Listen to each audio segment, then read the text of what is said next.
We've welcomed Christ into Jerusalem, and now we wait for the great epic of his life the climax of it to unfold, of his suffering, death, and resurrection.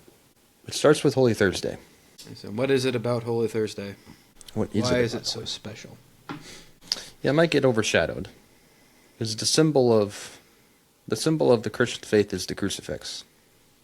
So Good Friday, and the cross and the empty tomb, which you might think of for Easter, or maybe Holy Saturday. But what happened on Holy Thursday?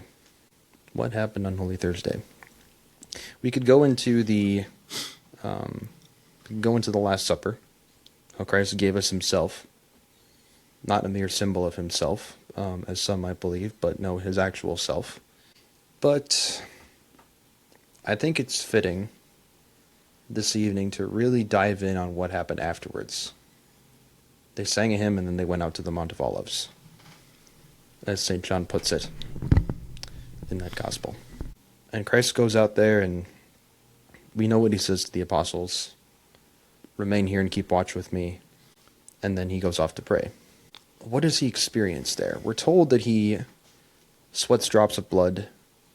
We're told that he says, Father, take this cup away from me, but not my will, but thine be done.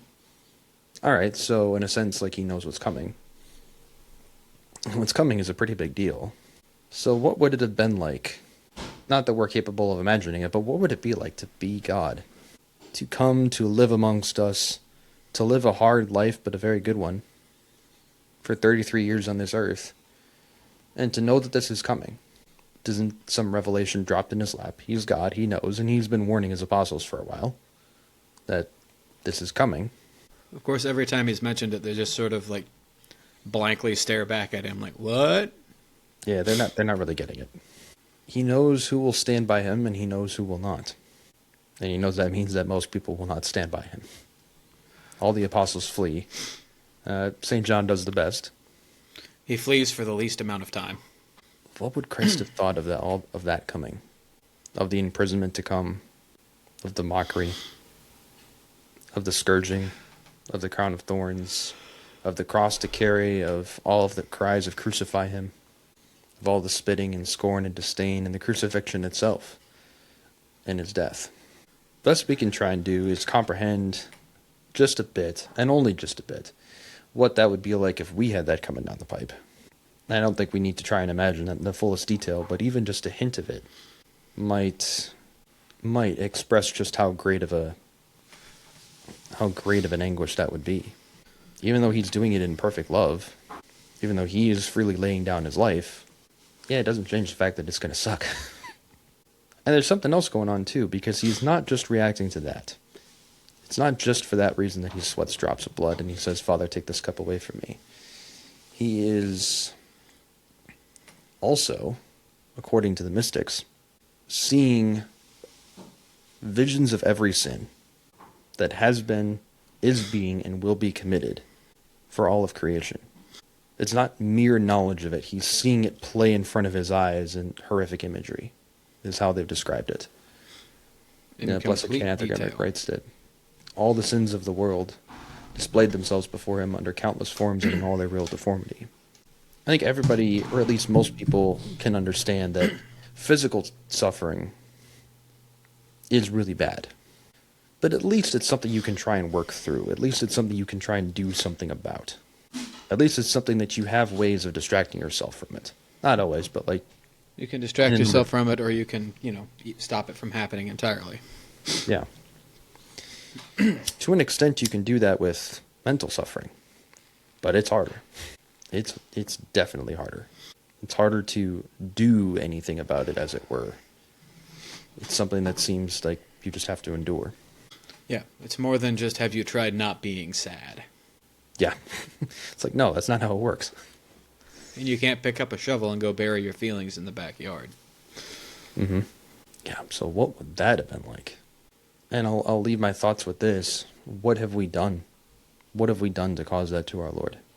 All the stupid crap that I pull each day and all the days of my life, while I was just out and about and being the great sinner that I am, what have I done to my Lord?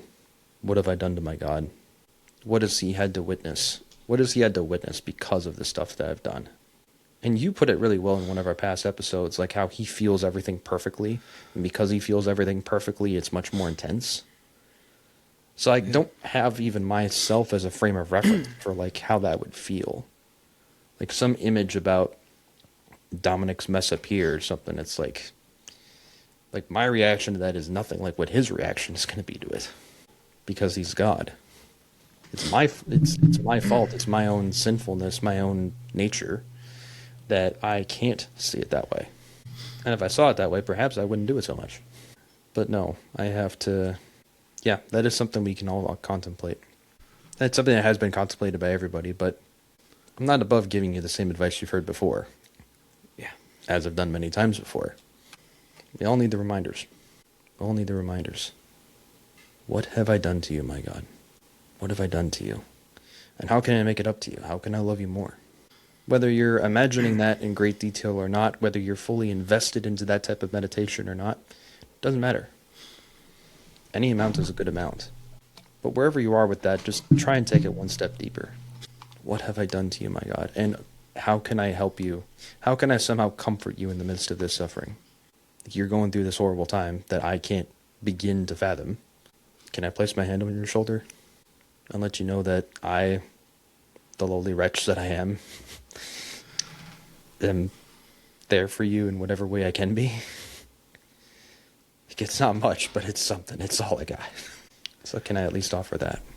It sort of reminds me of times when I'm feeling down or I'm sort of at my breaking point with stress, and then one of my children comes up and puts a hand on my shoulder. And my daughter learned empathy really quick, so she'd come up and give me a hug, and she'd pat me on the shoulder and say, "It's going to be okay, Daddy." That's about how we feel. That's about what it's like if we were to put our hand on Christ's shoulder and try to aid him in his agony. It doesn't look like much, because what can a child do? But it also means infinitely more than we possibly know.